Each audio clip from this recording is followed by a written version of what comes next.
राजस्थान में आगामी चुनावों को लेकर सियासी पारा बढ़ने लगा है। कांग्रेस में जहां गहलोत के अध्यक्ष पद पर चुनाव के बाद नए सीएम को लेकर संघर्ष की तस्वीर देखने को मिली, तो वहीं बीजेपी में भी वर्चस्व की जंग शुरू हो गई। माना जा रहा है कि पूर्व मुख्यमंत्री वसुंधरा राजे चुनावी मोड में आ गई हैं। बीकानेर जिले में हुई राजे की जनसभा सियासी गलियारों में छाई हुई है।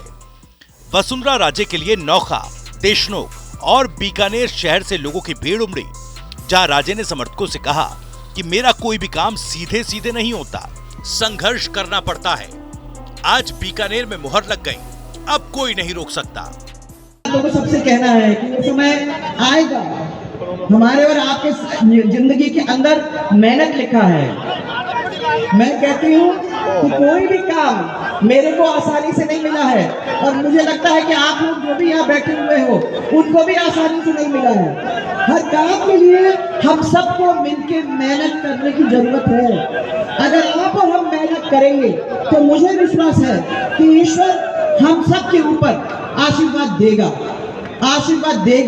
और आशीर्वाद देकर आपके और हमारे हाथ को मजबूत करेगा, भारतीय जनता पार्टी को मजबूत करेगा।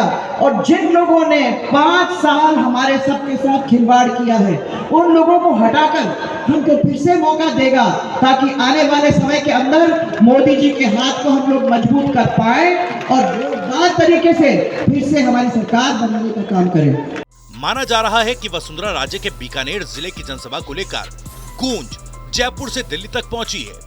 सियासी जानकारों का कहना है कि राजे ने दिल्ली तक साफ सियासी संदेश भेज दिया।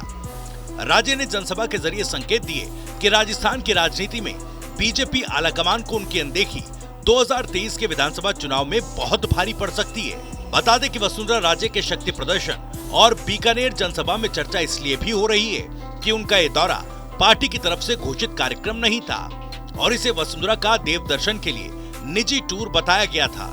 लेकिन इसके बावजूद राजे को देखने के लिए लोगों की भीड़ उमड़ी। कहा जाता है कि राजे के बीकानेर दौरे से पहले संगठन ने दूरी बना ली थी, लेकिन हजारों की भीड़ जुटाकर राजे ने फिर साबित किया कि उनकी जमीनी पकड़ आज भी मजबूत है। ये बात किसी से छिपी नहीं कि कांग्रेस की तरह बीजेपी में भी खेमेबाजी चल रही है, जहां सीएम फेस को लेकर खींचतान जारी है। राजे के समर्थक लगातार मांग कर रहे हैं कि उन्हें सीएम चेहरा घोषित किया जाए। हालांकि पार्टी आलाकमान की ओर से कहा गया कि पीएम मोदी के चेहरे पर ही चुनावी मैदान में पार्टी उतरेगी। राजे ने बीकानेर में जनसभा के दौरान कहा कि उन्होंने करनी माता के दर्शन कर सफेद चूहे के दर्शन कर लिए, जिसके बाद उन्हें अब आशीर्वाद मिल गया है। माना जा रहा है कि राजे इस बार आलाकमान को सीधी चुनौती नहीं दे रही है, बल्कि वो इशारों में दिल्ली तक ये संदेश पहुँचाना चाहती है कि जनता उनके साथ है। वहीं राजे समर्थकों का कहना है कि उनकी अनदेखी पार्टी को चुनावों में भारी पड़ सकती है। बता दें कि राजस्थान में सीएम अशोक गहलोत के बाद वसुंधरा राजे को जनता का नेता माना जाता है, जिनकी जमीन पर पकड़ मजबूत है। इधर राजस्थान में सीएम फेस को लेकर बीजेपी में घमासान जारी है, जहां सतीश पूनिया का लगातार कहना है कि मुख्यमंत्री का चेहरा कौन होगा, इसका फैसला आलाकमान करेगा।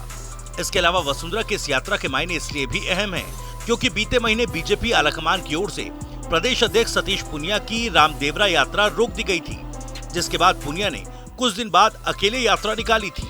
पूनिया की यात्रा को केंद्रीय गृह मंत्री अमित शाह के दौरे के चलते टालना बताया गया था। इधर राज्य की देवदर्शन यात्रा को मंजूरी दी गई। इसको लेकर अब अटकलों का दौर जारी है। राजस्थान में विधानसभा के चुनाव 2023 में प्रदेश में 2 बड़ी पार्टियां हैं, मगर सीएम के चेहरे की मार पार्टी के अंदर ही देखने को मिल रही है।